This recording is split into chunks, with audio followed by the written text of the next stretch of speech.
മഴയിലും വെയിലിലും കണ്ടു, ഇരവിലും പകലിലും കണ്ടു.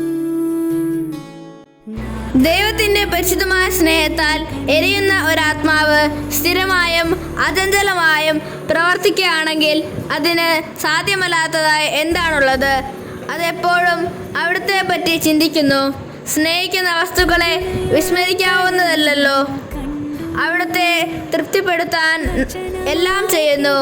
അവിടുത്തെ പ്രതി സമസ്തവും സഹിക്കുന്നു. നമുക്ക് പ്രാർത്ഥിക്കാം. എൻ്റെ രക്ഷക, സ്വർഗത്തിൽ നിന്ന് അങ്ങ് കൊണ്ടുവന്ന ദിവ്യ സ്നേഹാഗ്നി ഞങ്ങളുടെ ഹൃദയത്തിൽ പുനർജീവിപ്പിക്കുക. അത് ഞങ്ങളിൽ കത്തിയെരിയണമെന്നാണല്ലോ അങ്ങയുടെ ആഗ്രഹം. ആമേൻ.